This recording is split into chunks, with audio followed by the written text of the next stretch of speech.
اللهم صل على محمد وعلى محمد.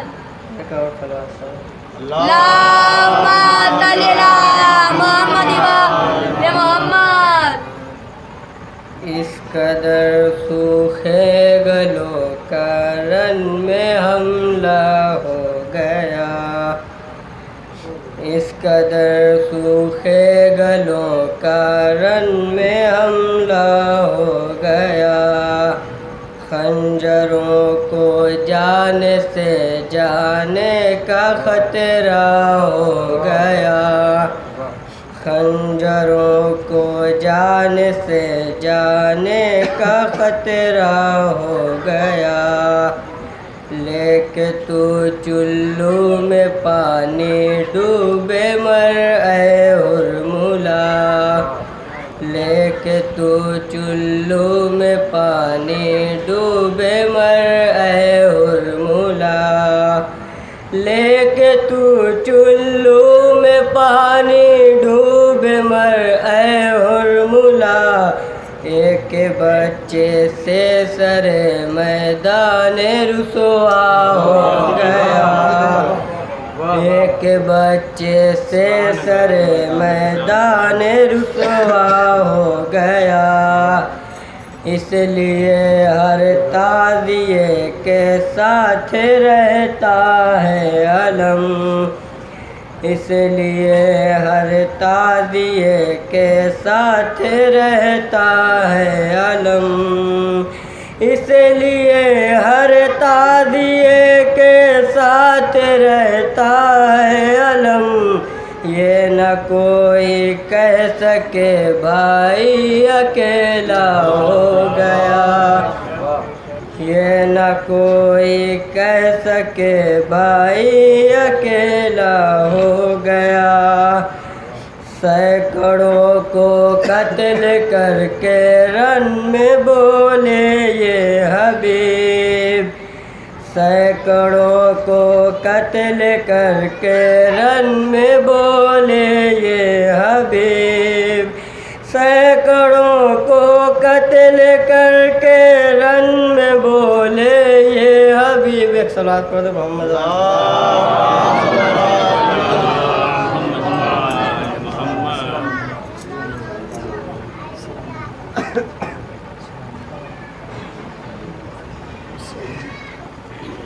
ایک اور صلوات پڑھ دو. اللهم صل على محمد وعلى محمد.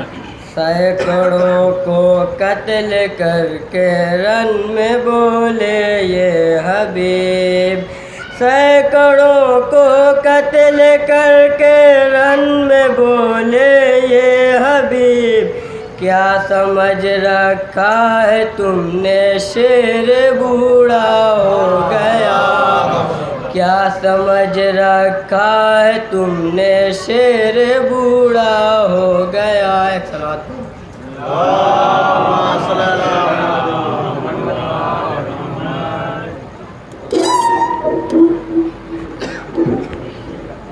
ایک صلوات پڑھیں آپ حضرت.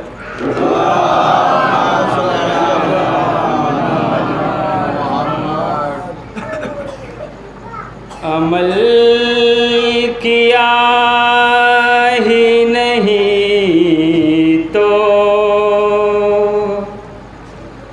حساب کیا دو گے، عمل کیا ہی نہیں تو حساب کیا بتاؤ اجر رسالت معاب کیا دو گے، بتاؤ اجر رسالت، خوشی مناتے ہو آسور کو شہادت پر، خوشی مناتے ہو آسور کو شہادت پر، نبی نے پوچھا پوچھ لیا تو جواب کیا دو گے؟ نبی نے پوچھ لیا تو ایک صلوات پڑھے آپ حضرات۔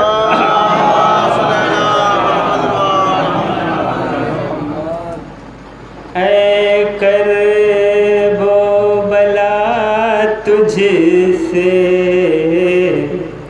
میرا پیار الگ ہے، اے کرب و بلا تجھ سے میرا پیار الگ ہے، تو جس کی زمین ہے وہ زمیندار الگ ہے، تو جس کی زمین ہے وہ زمیندار الگ ہے، اور پایا ہے تجھے میں نے تو پایا ہے خدا کو، پایا ہے تجھے میں نے تو پایا ہے خدا کو، کعبے سے کہاں در تیرا دیوار الگ ہے، کعبے سے کہاں در تیرا دیوار الگ ہے، اور کھاتا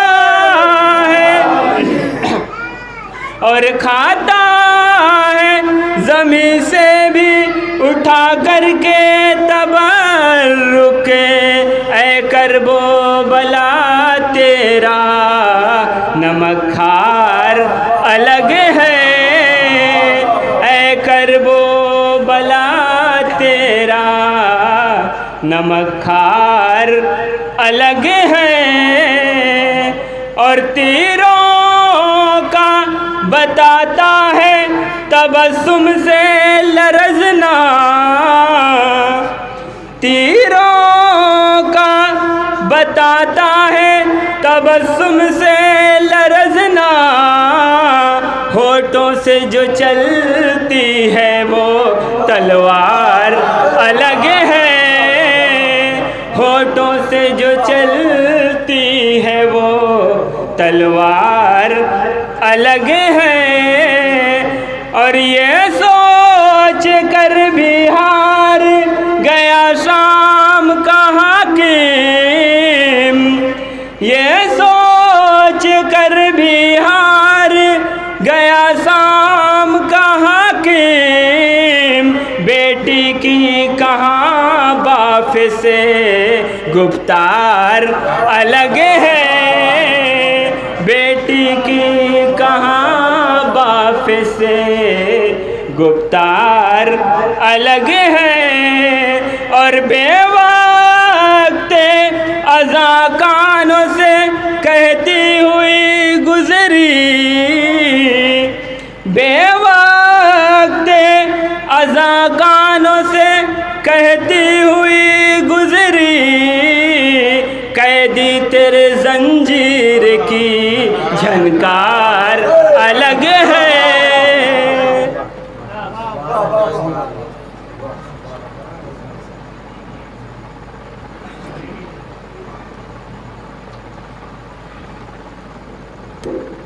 صلوات محمد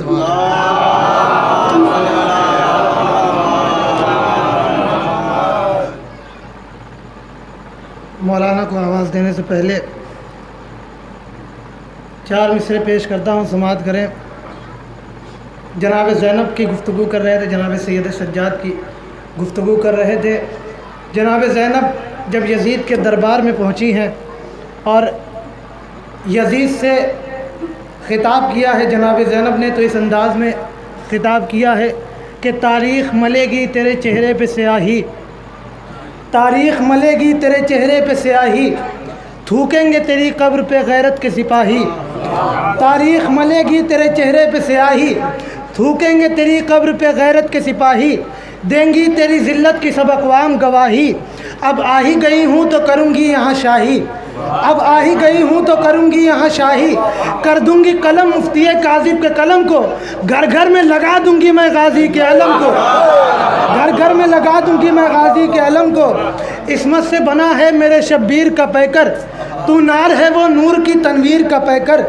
عصمت سے بنا ہے میرے شبیر کا پیکر، تو نار ہے وہ نور کی تنویر کا پیکر، تو رزق سراپا ہے وہ تطہیر کا پیکر، تخریب تیرا عزم ہے تعمیر کا پیکر، تخریب تیرا عزم وہ تعمیر کا پیکر، تو جسموں کا حاکم ہے وہ ذہنوں کا ولی ہے، تو معاویہ زادہ وہ حسین ابن علی ہے، تو معاویہ زادہ وہ حسین ابن علی ہے۔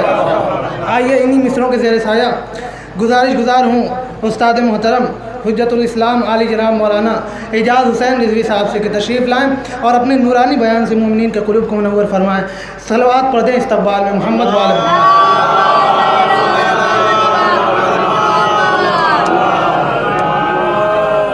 نعرہ حیدری بلند نعرہ سلوات۔ محمد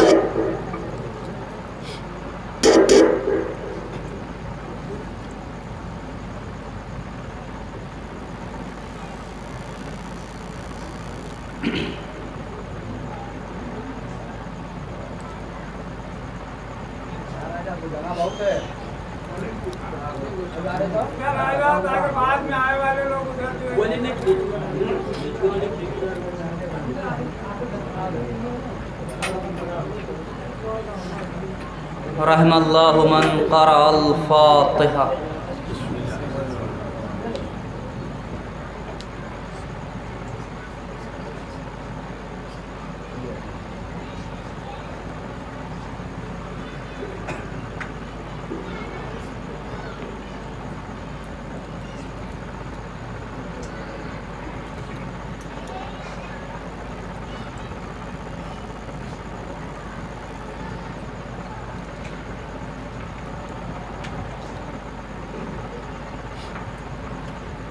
لا حول ولا قوة إلا بالله العلي العظيم۔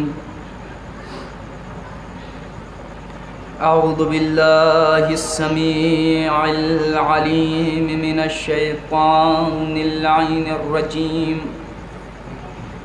بسم الله الرحمن الرحيم۔ توکلت علی اللہ الحی القیوم الذی لا تأخذہ سنۃ ولا نوم۔ رب اشرح لی صدری ویسر لی امری واحلل عقدۃ من لسانی یفقہوا قولی۔ الحمد للہ الذی لا یبلغ مدحتہ القائلون ولا یحصی نعمہ العادون ولا یودی حقہ المجتہدون الذی لا یدرکہ بعد الہمم ولا ینالہ غوث الفتن الذي ليس لصفته حد محدود ولا نعت موجود ولا أجل ممدود ولا وقت معدود فطر الخلائق بقدرته ونشر الرياح برحمته ووتد بالصخور ميدان أرضه والصلاة والسلام والتحية والإكرام والعز والمقام والشرف والاحترام على النبي الأمي المكي المدني الهاشمي القرشي الأبطحي مولانا ومولى الثقلين جد الحسنين أبي القاسم محمد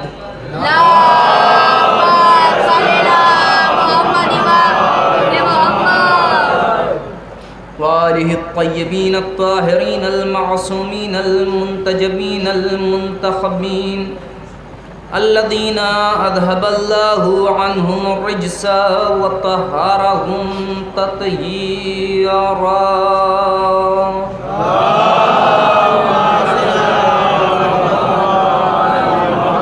وعلى ابن الزهراء بقية الله في الأرضين واللعن الدائم والباقي والأزلي والأبدي على أعدائهم وقتلتهم وغاصبي حقوقهم ومنكر فضائلهم ومصائبهم وشجاعتهم وسخاوتهم أجمعين من يوم ظلمهم إلى قيام يوم الدين. أما بعد فقد قال الله الحكيم في كتابه الكريم وهو أصدق القائلين وقوله الحق. بسم الله الرحمن الرحيم.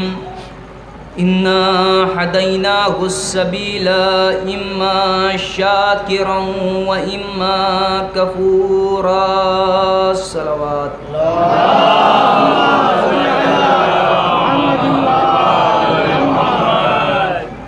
اس سے پہلے کہ آئے مبارکہ کے ضمن میں کچھ باتیں عرض کی جائیں، میں ادھر والے بھائیوں سے اور پیچھے والے دوستوں سے گزارش کروں گا کہ ادھر جگہ بہت ہے، آ جائیں تو جو بعد میں آئیں گے ان سے جو مزاحمت ایجاد ہوگی اس سے بچے رہیں گے.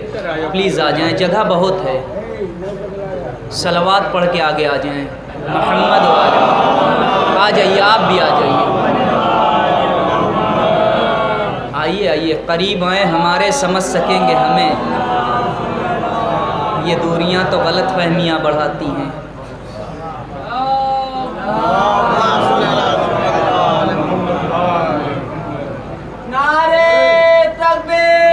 اللہ اکبر. یا رسول اللہ.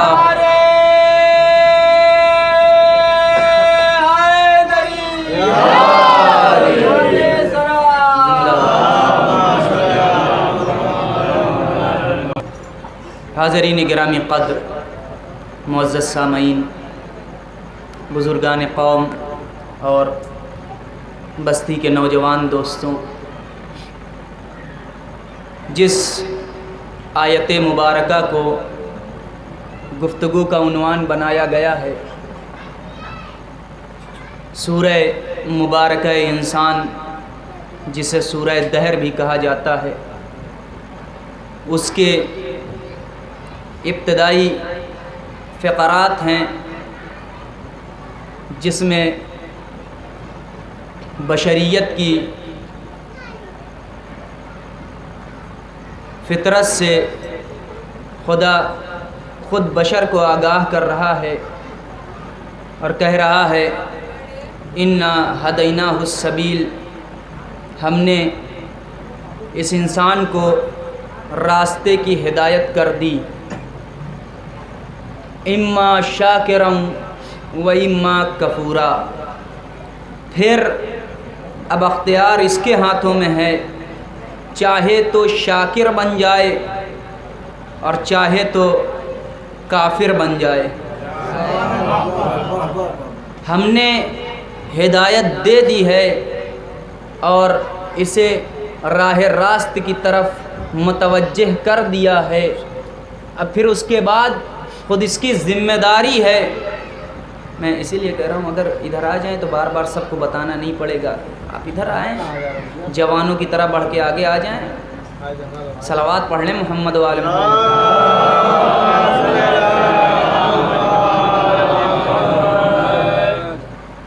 پھر اس کا اپنا اختیار ہے، چاہے تو شاکر بنے چاہے تو کافر بنے، شکر گزار بن جائے یا کفران نعمت ہدایت کرے. اب اس کا اپنا اختیار ہے.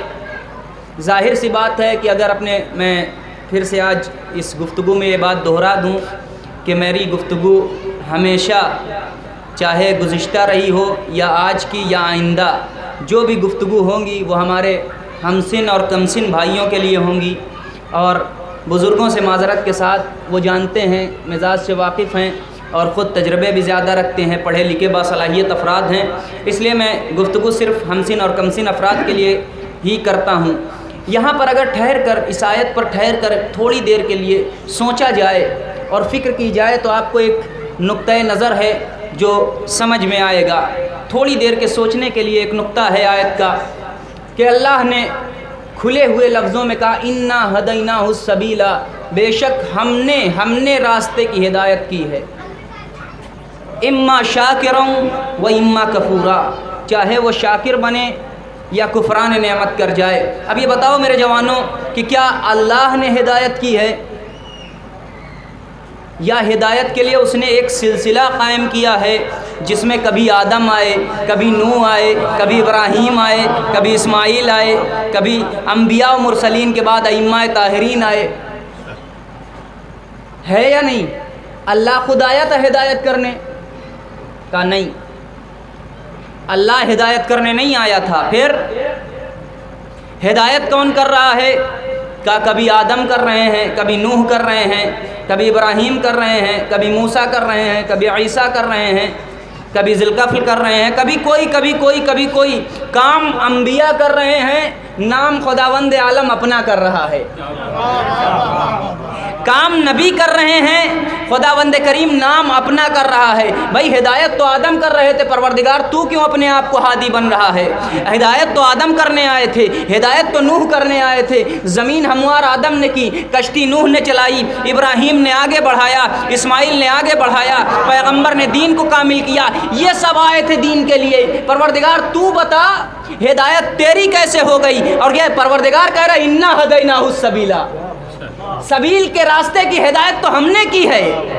تو اب پتہ یہ چلا کچھ ذاتیں ایسی ہونی چاہیے کہ جن کا عمل اتنا محبوب ہو کہ پروردگار ان کا عمل ان کا نہ رہنے دے بلکہ کہہ دے یہ ان کا عمل نہیں ہے، یہ ہمارا عمل ہے۔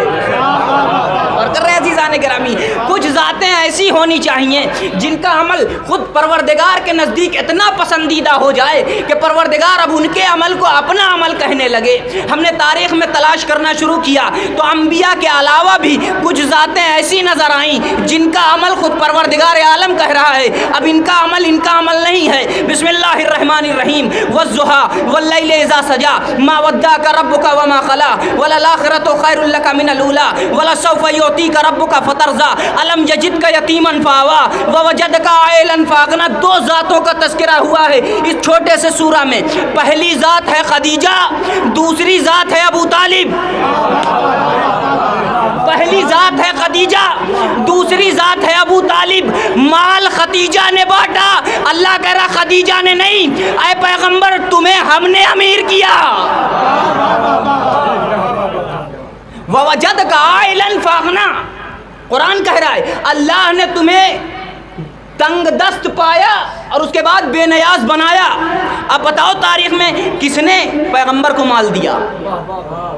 تاریخ کہتی ہے کہ جناب خدیجہ نے مال دیا۔ یہیں پر بڑھ کر اللہ کہتا ہے الم یجدک یتیما فآوی، اے پیغمبر کیا ہم نے تمہیں یتیم پا کر پناہ نہیں دی؟ ہم نے توجہ، ہم نے تمہیں یتیم پا کر پناہ نہیں دی۔ آپ بتاؤ پیغمبر یتیم ہوئے، پناہ کس نے دی؟ مسلمان پریشان ہے، ابو طالب کافر ہیں۔ بھائی کیسا کافر ہے جس کا عمل خدا کا عمل بن جا رہا ہے؟ صلوات بر محمد۔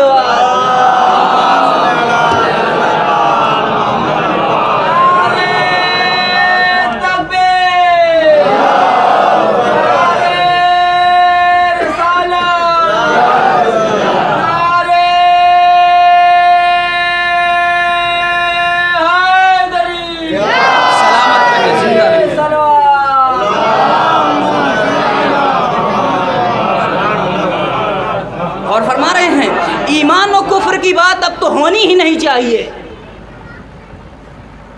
ایمان ابو طالب پر سوال ہماری عقیدتوں پر سوال ہے، ہمارے عقائد پر حملہ ہے۔ ایمان ابو طالب پر سوال، کوئی ایمان ابو طالب پر سوال نہ کرے کہ کافر تھے، مومن تھے، کیسے تھے، جی نہیں، ہمیشہ محافظ تھے۔ اور ابو طالب کی عادت رہی ہے، کبھی ایک بار نہیں، ساری زندگی بچوں کو اپنے بچوں کو ہٹا دیا ہے، پیغمبر کے بستر پہ آؤ، پیغمبر کو ہٹا دیا، بچوں کے بستر پہ جاؤ۔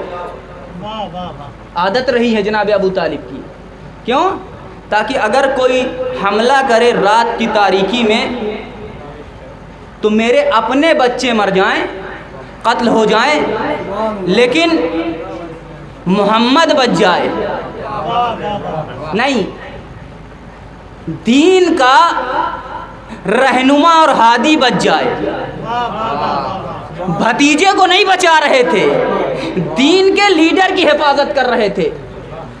جناب آسیہ بنت مزاحم، میں اپنے جوانوں کے لیے تھوڑا سا اشارہ کر کے گزروں۔ جناب آسیہ بنت مزاحم کون ہیں؟ جن کے لیے 26واں پارہ سورہ تحریم میں ارشاد ہوا، ضرب اللہ مثلا للذین کفروا للذین آمنوا امرأۃ نوح وامرأۃ لوط امرأۃ فرعون۔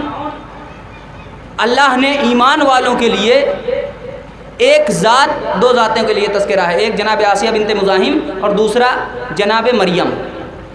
ضرب اللہ مثلا للذین آمنوا امرأۃ فرعون، اللہ نے ایمان والوں کی مثال بنایا فرعون کی بیوی کو۔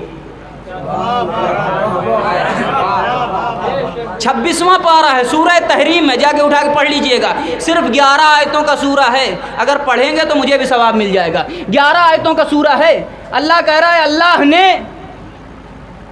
ایمان والوں کی مثال کسے بنایا؟ امرأۃ فرعون، کس کی بیوی کو؟ جو خدا کے مقابلے خدا بن بیٹھا تھا، کہا تھا انا ربکم الاعلی، سب سے بڑے دشمن کی بیوی کو بنا دیا مومنین کی مثال۔ آسیہ بنت مزاحم تھی کون؟ کہا فرعون کے گھر میں رہتی تھی، لیکن فرعون کے خدائی پہ ایمان نہیں رکھتی تھی۔ یہی تو تھا نا، اس کے علاوہ کچھ تھا؟ کہا نہیں، یہی تھا۔ فرعون کے گھر میں رہتی تھی لیکن فرعون کے خدائی پہ ایمان نہیں رکھتی تھی۔ کون سی بیوی تھی؟ کہا یہ مومنین کے لیے نمونہ عمل بن گئی، ایسی بیوی تھی۔ اے بیوی، فرعون کے گھر میں رہتی ہیں، کلمہ پڑھ لیجئے۔ بتائیے کسی تاریخ میں لکھا ہو آسیہ بنت مزاحم، جن کے بارے میں ساری تاریخیں کہتی ہیں، ساری تفسیریں کہتی ہیں، انہوں نے اپنے ایمان کو چھپا رکھا تھا، انہوں نے اپنے ایمان کو چھپا رکھا تھا۔ میں جاؤں گا پڑھ کے کہوں گا، جسارت نہ ہو تو بی بی ایک سوال کروں، بی بی ایک سوال کروں، آپ یہ بتائیے آپ کلمہ کیوں نہیں پڑھ لیتی؟ سب کے سامنے ایمان کیوں نہیں لاتی؟ سب کے سامنے کلمہ کیوں نہیں پڑھتی؟ سب کے سامنے ایمان کیوں نہیں لاتی؟ پلٹ کر جواب دیں گی اگر کلمہ پڑھ لیا تو مار دی جاؤں گی، اگر کلمہ پڑھ دیا تو مار دی جاؤں گی۔ کیوں؟ اس لیے کہ فرعون کے گھر میں رہتی ہوں۔ مجھے جملہ کہنے دیجئے، ایک جملہ کہوں گا اور آپ کی سماعتوں کو پرکھ لوں گا یہاں سے۔ کون ہیں؟ کہا آسیہ بنت مزاحم، کس کی بیوی ہیں؟ فرعون کی بیوی ہیں۔ حکم ہوا کلمہ پڑھ لیجئے، کہا نہیں، اگر پڑھا تو مار دی جاؤں گی۔ بی بی کلمہ پڑھ لیجئے، کہا نہیں پڑھوں گی، اگر پڑھا تو مار دی جاؤں گی۔ تو پتہ چلا جو اچھی بیویاں ہوتی ہیں، جو نیک کردار عورتیں ہوتی ہیں، جو رحمان کی کنیزیں ہوتی ہیں، جو رحمان کی کنیزیں ہوتی ہیں، وہ رہتی فرعون کے گھر میں ہیں لیکن اپنا ایمان بچا لیتی ہیں۔ جو رحمان کی کنیزیں ہوتی ہیں وہ فرعون کے گھر رہ کے بھی اپنا ایمان بچا لیتی ہیں، لیکن جو شیطان کی کنیزیں ہو پیغمبر کے گھر رہ کے بھی ایمان۔ بھائی صلوات پڑھیں محمد و آل محمد۔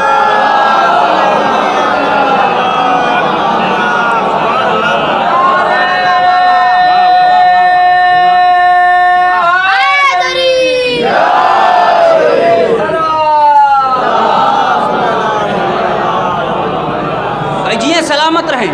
کتنا سمجھدار مجمع ہے، میں نے اشارہ کیا سب سمجھ گئے، سب سمجھ گئے۔ کہ میں نوح کی بیوی کی بات کر رہا ہوں، میں لوط کی بیوی کی بات کر رہا ہوں۔ کیا ہوتا تھا بھائی؟ یہ بھی نبیوں کے تحت رہتی تھی۔ ضرب اللہ مثلا للذین کفروا امرأۃ نوح و امرأۃ لوط کانتا تحت عبدین من عبادنا الصالحین فخانتاہما۔ یہ دو ایسی عورتیں تھیں، ایک نوح کی بیوی ایک لوط کی بیوی، دو اچھے بندوں کے نیچے رہتی تھیں، لیکن دونوں نے خیانت کر دی۔ اللہ نے کافروں کی مثال بنا دیا۔ ضرب اللہ مثلا للذین کفروا امرأۃ نوح و امرأۃ لوط کانتا تحت عبدین من عبادنا الصالحین فخانتاہما فلن یغنیا عنہما من اللہ شیئا۔ یہی سورہ تحریم۔ اللہ کی طرف سے ان کو کچھ نہ ملے گا۔ وقیل ادخل النار مع الداخلین، کچھ نہ ملے گا وہ ایک طرف، اور پھر آندھے منہ جہنم میں پھینک دیا جائے گا۔ کرتی کیا تھی یہ عورتیں؟ کہا رحمان کی کنیزیں نہیں تھیں، شیطان کی کنیزیں تھیں، رہتی نبی کے ہاں تھیں، اور بچوں کو غلط پرورش دیتی تھیں۔ تیرا باپ صحرا میں کشتی چلائے گا، ساری پراپرٹی خرچ کیے دے رہا ہے کشتی بنانے پہ۔ جناب نوح نے تقریباً کئی سو سال تک مختلف روایتوں کے ساتھ کشتی بنائی۔ ماں پرورش کر رہی ہے، بیٹا تیرا باپ ساری کمائی کشتی میں ضائع کیے دے رہا ہے، پانی تو ہے نہیں، کیا ریت پہ کشتی چلائے گا؟ کیا ریت پہ کشتی چلائے گا؟ کہاں چلائے گا؟ کیسے چلائے گا؟ ساری کمائی ضائع ہوئی جا رہی ہے، لڑکا بہک جا رہا ہے، لڑکا بہک گیا۔ آپ نے دیکھا، تاریخ نے لکھا، قرآن نے کوڈ کیا، کیا تھا؟ جناب نوح کا لڑکا کنعان، 4 بیٹے تھے، حام، سام، یافس، کنعان۔ چوتھا بیٹا کنعان بہک گیا۔ بہک گیا نا؟ کیوں بہکا؟ آپ مجھے بتائیے، جوانوں تم بتاؤ کیوں بہکا؟ نوح کی تربیت میں کوئی کمی تھی؟ نہیں۔ پھر بیوی نے تربیت میں اس کو جو ٹریک پکڑایا، جو روٹ دیا، وہ غلط تھا۔ توجہ ہے نا میرے عزیزوں؟ بیوی نے روٹ جو دیا وہ غلط تھا۔ نوح کی تربیت میں کمی نہیں ہوئی، لیکن کسی بھی مولوی، کسی بھی مورخ کا قلم یہ نہیں لکھتا ہے کہ جناب نوح کی بیوی رابعہ کا بیٹا بگڑ گیا۔ سارے لوگ یہ لکھتے ہیں نوح کا بیٹا بگڑ گیا، نوح کا بیٹا بگڑ گیا، نوح کا بیٹا بگڑ گیا۔ بھیا غلطی تو اماں کی تھی، نبی کی کیا غلطی ہے؟ بدنامی نبی کی کیوں ہو رہی ہے؟ غلطی تو اماں کی ہے، غلطی تو اماں کی ہے۔ توجہ ہے نا؟ غلطی تو اماں کی ہے۔ نوح کی بدنامی کیوں ہو رہی ہے؟ نوح کی بدنامی کیوں ہو رہی ہے؟ لیکن سب نے لکھا نوح کا بیٹا بگڑ گیا، نوح کا بیٹا بگڑ گیا، نوح کا بیٹا بگڑ گیا۔ کسی ایک نے نہیں بتایا کہ نوح کی بیوی رابعہ کا بیٹا بگڑ گیا۔ تو اللہ کو اپنے نبی بہت پیارے ہیں۔ دیکھا کام بیوی غلط کرے، بدنامی نبی کی ہو جائے، کہا دیکھ لو قدرت نے بھی اس دم سے فیصلہ لیا، اگر کسی نبی کی کوئی ایسی بیوی ہو گئی تو میں اسے اولاد ہی نہ دوں گا۔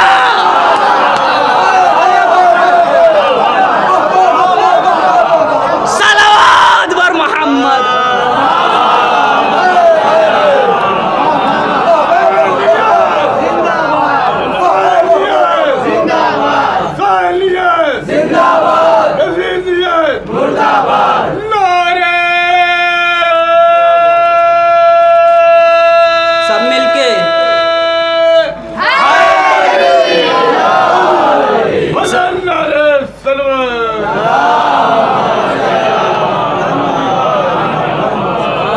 بڑی دیر کے بعد آپ نے اپنی خاموشی کو توڑا ہے۔ بھائی خاموشی توڑنا بڑا معیاری کام ہے، کوئی آسان کام نہیں ہے خاموشی توڑ دینا۔ خاموشی توڑنا ایک معیاری کام ہے، مرکزی کام ہے، آسان بات نہیں ہے۔ اسلام میں بھی کئی مقام پہ خاموشی ٹوٹی ہے، لیکن ساری خاموشیاں علی نے توڑی ہیں۔ جتنی بھی خاموشی ٹوٹی ہے سب علی نے توڑی۔ پہلا واقعہ ذوالعشیرہ کا واقعہ، رسول نے مدد کے لیے کہا کون ہے جو میری مدد کرے؟ علی نے خاموشی توڑی، مجمع سناٹے میں تھا، سب خاموش تھے، علی کھڑے ہوئے، یا رسول اللہ میں مدد کروں گا۔ پہلی خاموشی توڑی۔ پھر بدر کا میدان آیا، جنگ بیر العلم، کنویں میں جو جاتا تھا رسی پھینک دیتا تھا، ڈول پھینک دیتا تھا، پانی نہیں ملتا تھا۔ رسول نے کہا میں تم میں سے کون ہے جو یسقینا من الماء، ہمیں پانی لا کر پلائے؟ سارا مجمع خاموش، کیوں؟ اس لیے کنویں میں رہتے ہیں جن، کنویں میں رہتے تھے جن، اور سب کو جنوں سے لگ رہا تھا ڈر، اور جو ڈر جائے وہ علی کیسا؟ کنویں میں جن تھے، سارا مجمع خاموش تھا۔ بھائی رسول نے آواز دی کون ہے جو پانی لے کے آئے؟ جیسے ہی رسول نے آواز دی پھر یہ علی کھڑے ہوئے، دوسری بار خاموشی توڑی۔ تیسری مرتبہ جب رسول نے آواز دی کون ہے جو اس کتے کے مقابلے میں جائے، سب خاموش تھے، توجہ، سب خاموش تھے، صرف ایک ذات علی ابن ابی طالب کی کھڑے ہوئے، یا رسول اللہ، یا رسول اللہ میں جاؤں گا، یا رسول اللہ میں جاؤں گا، توجہ، یا رسول اللہ میں جاؤں گا۔ علی کو بیٹھایا، ابھی نہیں، پھر بیٹھایا، ابھی نہیں، پھر بیٹھایا، تیسری بار جب بیٹھال دیا کوئی اور ہے جو جا سکے، سب خاموش تھے۔ علی نے تیسری بار چپی توڑی، سب کی خاموشیوں کو توڑا اور پھر کھڑے ہوئے، یا رسول اللہ میں جاؤں گا۔ کہا اب کل ایمان کل کفر کے مقابلے، چوتھی مرتبہ، آخری مرتبہ کب خاموشی ٹوٹی؟ رسول نے کہا ہے کوئی جو میرے بستر پر سو رہے؟ اب اس مرتبہ، ابھی تک 3 خاموشیوں کو علی نے توڑا ہے، لیکن جیسے آپ نے سکوت توڑا ہے، سوال نہیں کیا اور سکوت توڑ دیا، علی نے تینوں سکوت میں کبھی سوال نہیں کیا۔ یا رسول اللہ، کراس کوسچن علی کے ہاں تھا ہی نہیں، لیکن یہاں پر شب ہجرت کے معاملے میں فوراً سوال کیا، یا رسول اللہ کیا میرے سونے سے آپ کی جان بچ جائے گی؟ سن رہے ہیں کیا؟ سن رہے ہیں کیا میرے سونے سے آپ کی؟ یا علی ہمیشہ خاموشی سے کام کر لیتے ہو، ہمیشہ بغیر سوال کیے، بغیر کچھ کہے، بغیر چون و چرا کے اور رسول کے حکم کی تعمیل کرتے ہو، رسول کے کہنے پہ عمل کرتے ہو۔ آج بھی رسول کہہ رہے کون سوئے گا؟ خاموشی سے سو جاؤ۔ نہیں، علی اپنے عمل سے بتانا چاہ رہے ہیں، میں سماج کے سامنے یہ بات لانا چاہتا ہوں، یہ زمانہ جان لے کہ جان رسول کی بچے گی تو سونے سے بچے گی، پیچھے جانے سے نہیں بچے۔ صلوات بر محمد۔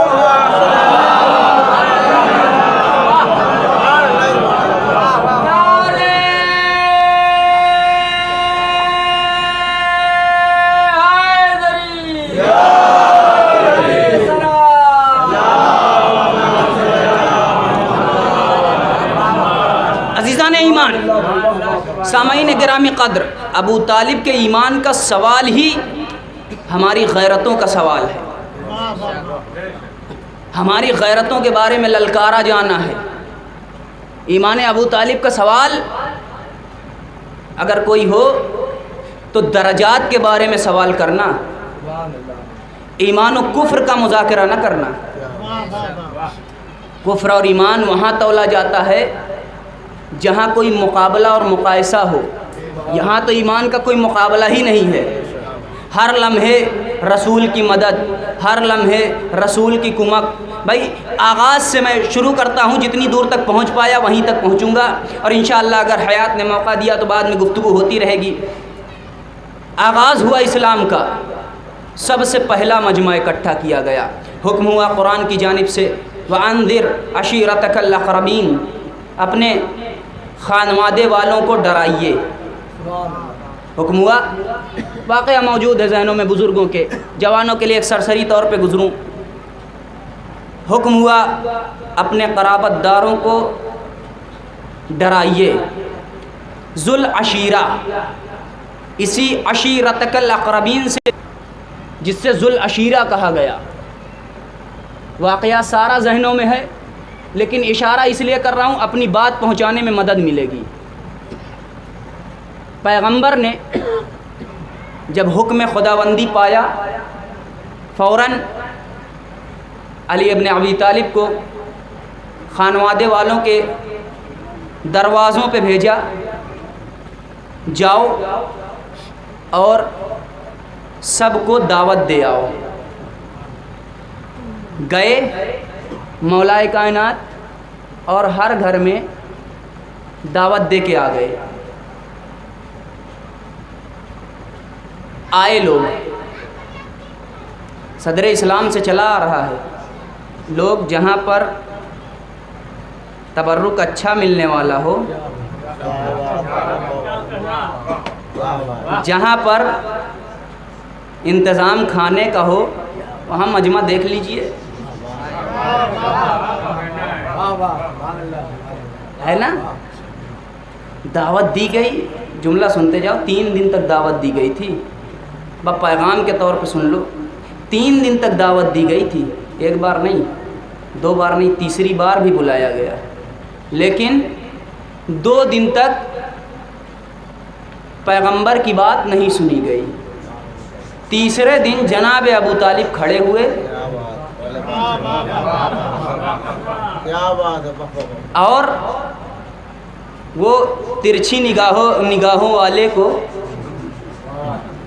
ڈانٹ کے بیٹھایا، بیٹھ جا اپنی جگہ پر، اور پھر پیغمبر سے مخاطب ہو کے کہا قم یا سیدی و مولائی، اے میرے سید و سردار، آپ کھڑے ہوں اور جو کہنا چاہتے ہوں کہیں۔ تو مجال ہے کسی کی ابو طالب کی بات کے آگے نکل کے چلا جائے؟ جرأت ہے کسی کی؟ سب خاموشی سے بیٹھ گئے۔ جملہ مجھے کہہ لینے دیجئے پیغام کے طور پہ۔ 2 دن تک آتے رہے، کھاتے رہے، جاتے رہے، لیکن خطیب کی باتیں نہیں سنی، خطیب کی باتیں نہیں سنی۔ مجلس میں آ کے تبرک لے کے چلے جانا، مجلس نہ سننا غیروں کی سنت ہے، مجلس میں خطیب سے بیان دلوانا ابو طالب کا شیوا ہے۔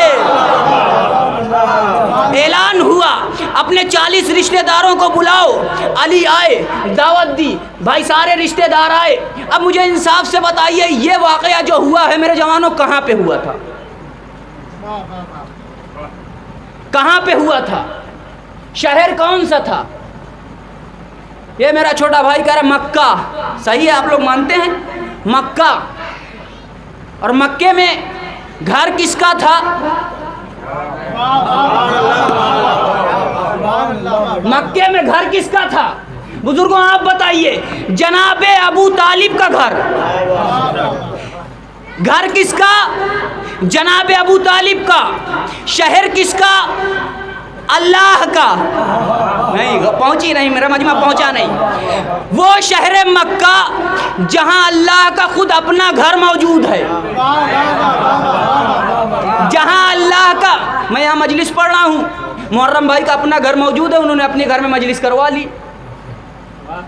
اب ان کا اپنا گھر اتنا بڑا موجود ہو اور جائیں اور ایک بھائی سے کہیں بھائی ہم تمہارے گھر میں مجلس کریں گے، اپنا گھر خالی چھوڑ کے معقول ہے جائیں گے؟ نہیں جائیں گے۔ کیوں؟ یہ غیر معقول سی شے ہے۔ کیوں؟ وجہ یہ جس کے اپنے گھر موجود ہوتے ہیں وہ پروگرام دوسروں کے گھر میں نہیں کرتا۔ بھائی پہلا جلسہ ہو رہا ہے، کس کا ہو رہا ہے؟ توحید کا پہلا جلسہ ہے، خدا کی وحدانیت کا پہلا جلسہ ہے، خدا کا شہر ہے، اس میں اس کا اپنا گھر موجود ہے۔ اے اللہ اپنے گھر میں جلسہ کر لے، یہ ابو طالب کے گھر جلسہ کرنے کی کیا ضرورت ہے؟ پہنچی نہیں بات نہیں پہنچی۔ اے اللہ، اللہ کا گھر خود کا موجود ہے، اللہ تو اپنے گھر میں جلسہ کر لے۔ میں نے بڑے بڑے مفتیوں سے پوچھنا شروع کیا، مولاناؤں سے پوچھنا شروع کیا۔ اب بھائی مورخین سے جب پوچھا تو سب کہنے لگے مولوی صاحب آپ کو پتہ نہیں ہے، اس وقت اللہ کا گھر تو موجود تھا لیکن اللہ کے گھر میں بت تھے، اور یہ جلسہ جلسہ توحید کا تھا، اللہ کے گھر میں بت تھے، جلسہ توحید کا تھا، اللہ کے گھر میں بت تھے، جلسہ توحید کا تھا۔ اور جہاں بت ہوں وہاں توحید کے جلسے نہیں ہوتے۔ جہاں، مجھے جملہ کہنے دیجئے، جہاں بت ہوں وہاں توحید کے جلسے نہیں ہوتے، جہاں بت ہوں وہاں توحید کے جلسے نہیں ہوتے۔ تو اتنا تو ثابت ہو گیا کہ رحمان کے گھر بت تھے، عمران کے گھر بت نہیں۔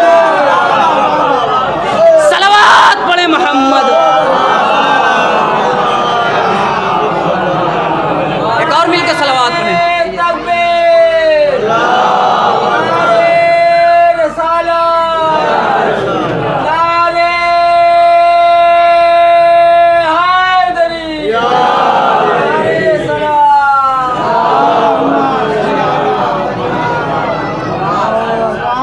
اتنا تو ثابت ہو گیا کہ رحمان کے گھر بت تھے، عمران کے گھر بت نہیں تھے، عمران کے گھر بت نہیں تھے۔ اور مجھے بتائیں،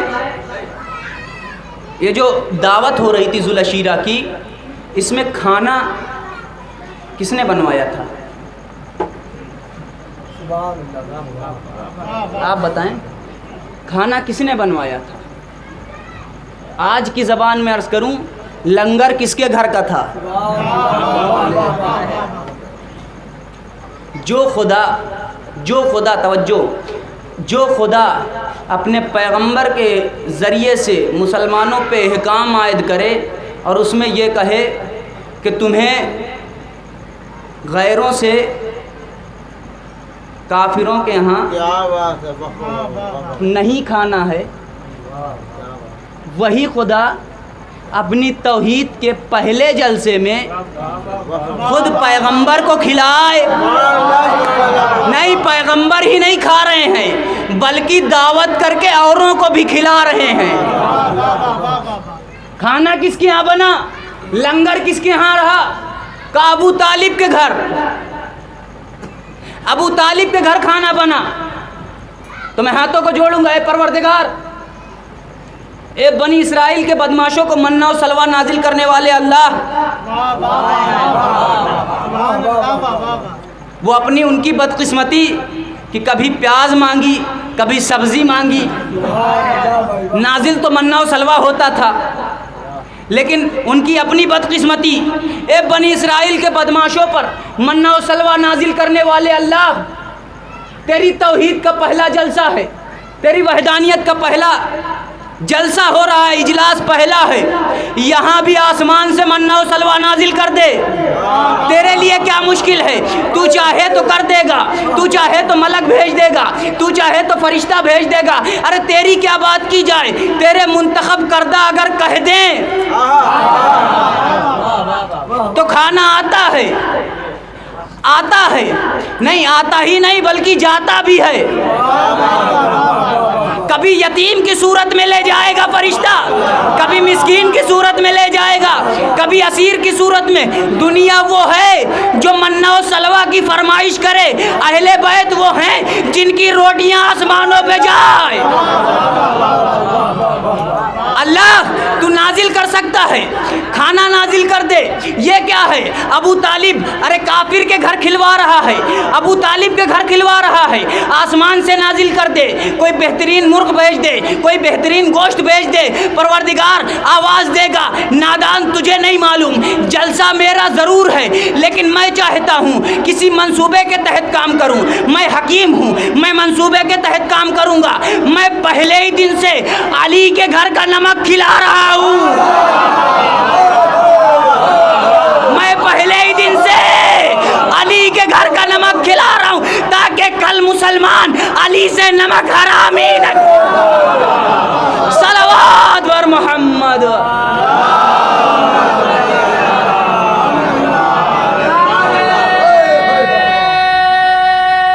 سب مل کے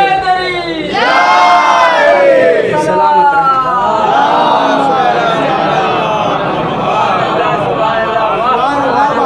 ابو طالب ایسا مومن جس کے عمل کو خدا اپنا عمل بتا رہا ہے، اس کے گھر میں لنگر کیا، اس کے کھانے کو کھلایا، اور مجال تھی جب تک جناب ابو طالب باحیات رہے کسی میں جرأت نہیں ہوئی پیغمبر کی طرف نظر اٹھا کر دیکھے۔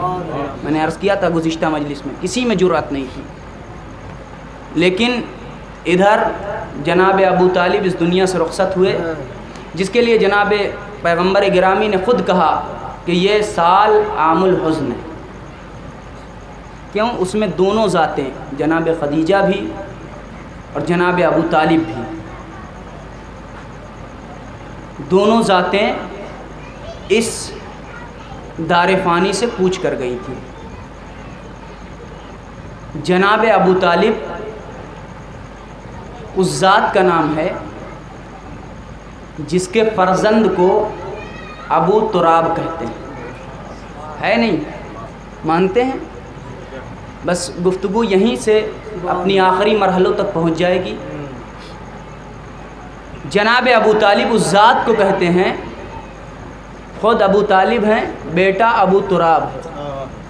میرے طلاب جو بیٹھے ہوئے ہیں اس بات کی تائید کریں گے، تراب کہتے ہیں مٹی کو، خاک کو، ابو تراب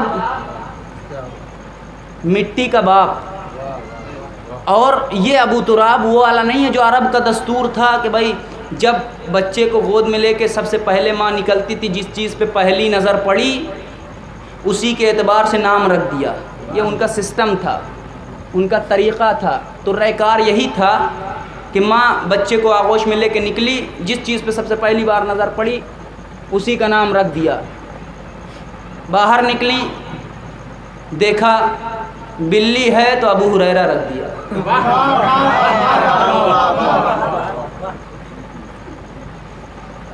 باہر نکلی، دیکھا مجمع ہے ابن کثیر۔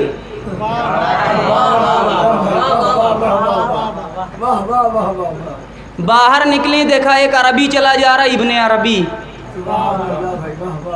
نہیں بات نہیں پہنچی، مل کے صلوات پڑھیں محمد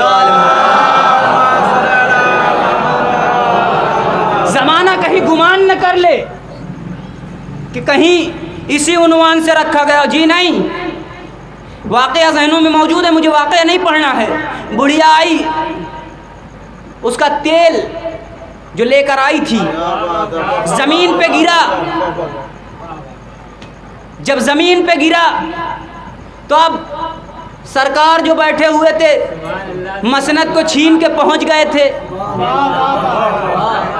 مسئلہ ان کے پاس آیا، کہا میرا تیل واپس کیجئے، کہا اسے مارو کوٹو اور لے جاؤ باہر کر دو، اس کا دماغ خراب ہو چکا ہے، اس لیے اس کا دماغ خراب ہو چکا ہے، اسے مار پیٹ کے باہر کر دو۔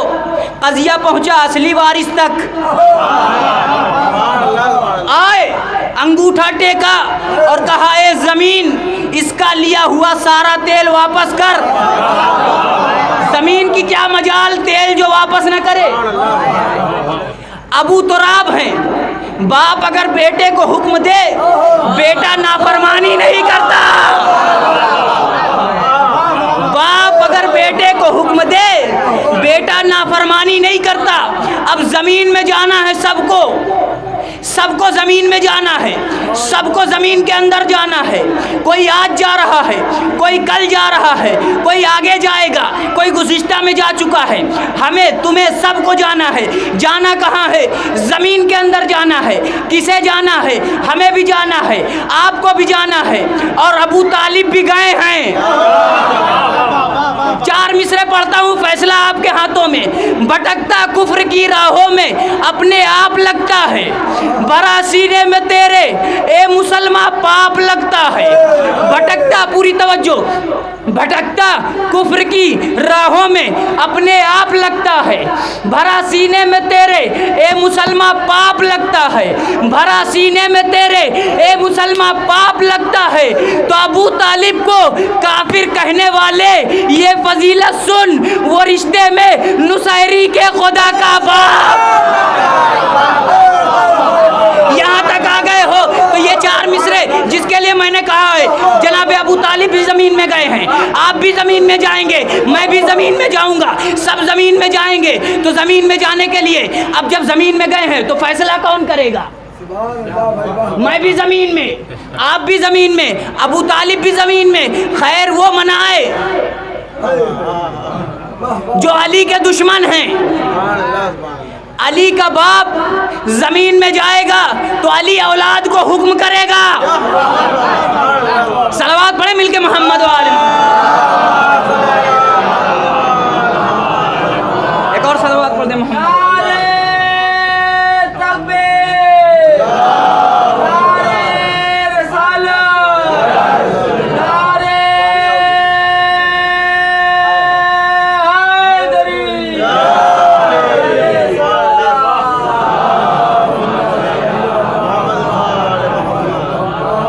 ایک اور صلوات پڑھ دیں مل جل کے محمد۔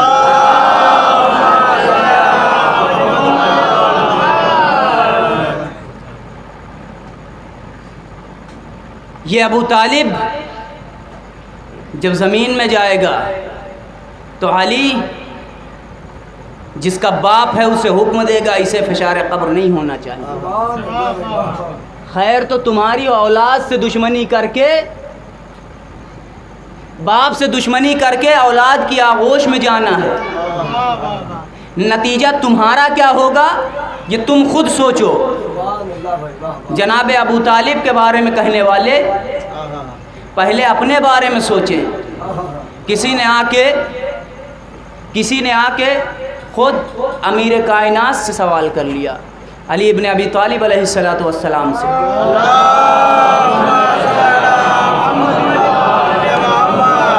خود علی سے سوال کر رہے ہیں، یا علی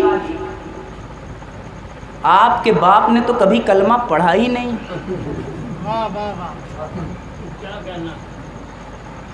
آپ کے باپ نے تو کبھی کلمہ پڑھا ہی نہیں،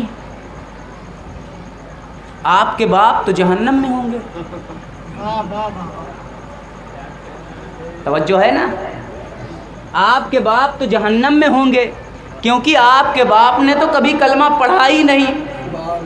مولا تیش میں آ کے جواب دیتے ہیں، انا قسیم النار والجنہ،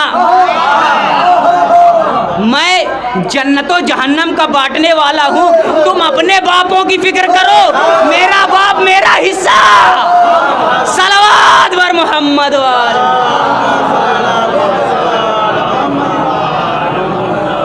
لبیک یا حسین، لبیک یا حسین، لبیک یا حسین، سب مل کے لبیک یا حسین، لبیک یا حسین، لبیک یا حسین۔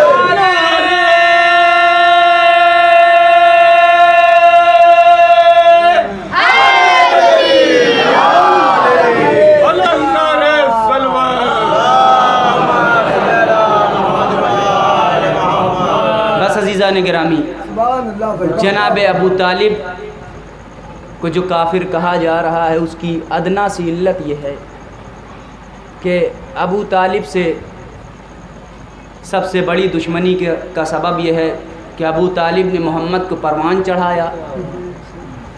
دوسری اس سے بڑی مشکل جو کھڑی ہو گئی وہ یہ کہ ابو طالب کے بیٹے نے ان کی ساری جو حکومت بنا رکھی تھی، تخت و تاج، اس کو پلٹ کر رکھ دیا۔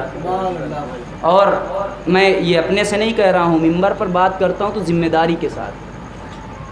تاریخ کے فقرے ہیں، کوئی عام بات نہیں ہے، تاریخ کے فقرے ہیں کہ جب امام نے سوال کیا تم مجھ سے لڑنے کیوں آئے ہو، کیوں مجھ سے جنگ کر رہے؟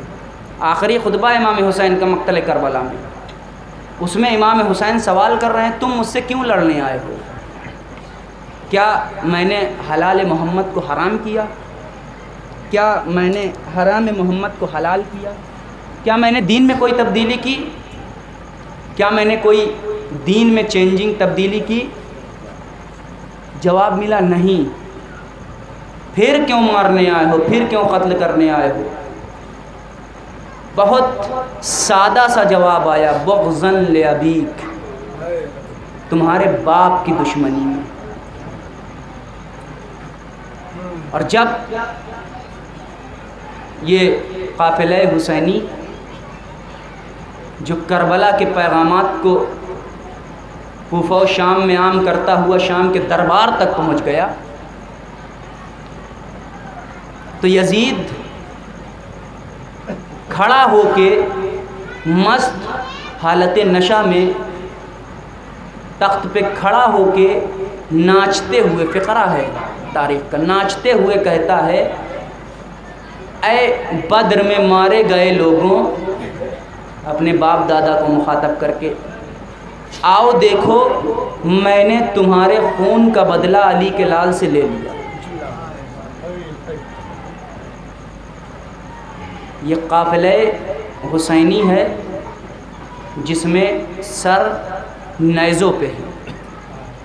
آج مجھے جیسا کہ اشارہ کیا گیا ہے ایک بچی کے مصائب ہونے ہیں، جو 4 برس کی بچی ہے، محض سن ہے 4 برس کا۔ عزیزوں صرف تصور شرط ہے، گریے کا حق ادا ہوگا۔ آپ خود سوچیں 4 برس کی بچی کیا سن ہوتا ہے؟ ہمارے اور آپ کے 4 صاحبان اولاد ہیں نا، 4 برس کے بچوں کو محسوس کیجئے کیا سن ہوتا ہے۔ بچوں میں یہ بھی شعور نہیں ہوتا ہے کون سے سوال کرنے ہیں کون سے نہیں کرنے ہیں۔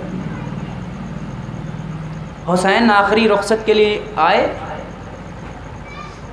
خیموں میں سب کو سلام کیا، زینب خدا حافظ، ام کلثوم خدا حافظ، آپ مصاب ہوں گے انشاءاللہ اگر محسوس کر لیا، ام کلثوم خدا حافظ، رقیہ تم پر میرا آخری سلام،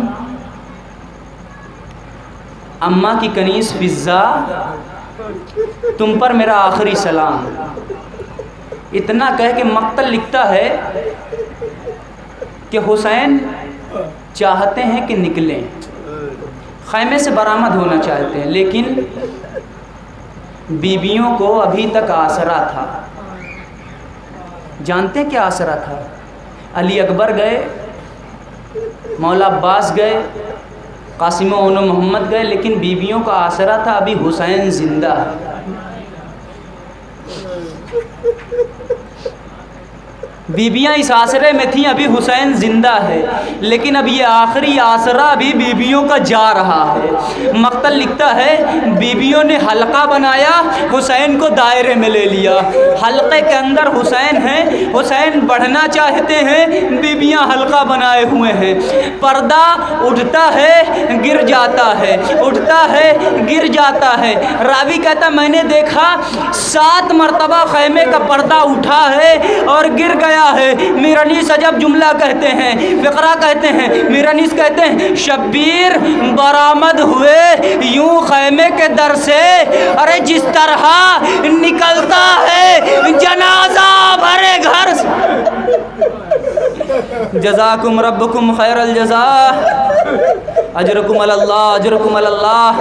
حق گریہ ادا ہو رہا ہے، خدا آپ کو رونے والوں میں شمار کرے، اللہ آپ کو کوئی غم نہ دے سوائے غم مظلوم کربلا کے۔ حسین کسی طرح خیمے سے باہر آئے۔ میں مقتل پڑھنا چاہتا ہوں، صرف مقتل، احساسات ہیں اور مقتل آپ کے حوالے کر رہا ہوں۔ حسین کسی طرح سے خیمے کے باہر آئے، اور خیمے کے باہر آنے کے بعد در خیمہ سے چند قدم کے فاصلے پر جا کر کھڑے ہو گئے۔ روایت کے فقرے ہیں چند قدم کے فاصلے پر خیمے سے کھڑے ہوئے، زینب کبریٰ در خیمہ پر آ کر کھڑی ہوئی۔ زینب کبریٰ در خیمہ پر آ کر کھڑی ہو گئی۔ کیا دیکھا؟ راوی کہتا ہے میں نے دیکھا حسین چند قدم کے فاصلے پہ کھڑے ہیں۔ حمید لکھتا ہے مقتل کے فقرے ہیں، حمید لکھتا ہے میں نے دیکھا حسین چند قدم کے فاصلے پہ کھڑے ہوئے ہیں اور حسین نے ایک عجیب عمل انجام دیا۔ فنظرا، راوی کہتا ہے فنظرا یمیناً و شمالا، کبھی داہنے دیکھا کبھی بائیں دیکھا، کوئی نظر نہ آیا، اور اس کے بعد ایک سوال کرتے ہیں ایکم یقدم لی جوادی، کون ہے جو میرے گھوڑے کو میرے حوالے کرے؟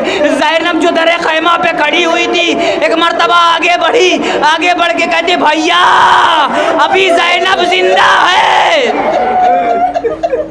غم نہ کرو، عباس نہیں تو کیا ہوا، اور نہ محمد نہیں تو کیا ہوا، قاسم و اکبر نہیں تو کیا ہوا، زینب سوار کرے گی۔ لو سوگوارو، حسین پشت فرس پہ سوار ہوئے، بڑھنا چاہتے ہیں لیکن رہوار ہے جو آگے نہیں بڑھ رہا۔ میں نے مصائب تمام کیے، رہوار ہے جو آگے نہیں بڑھ رہا، رہوار آگے نہ بڑھا تو حسین نے عجیب و غریب فقرہ کہا، اے گھوڑے آخری سواری ہے، آخری زحمت ہے۔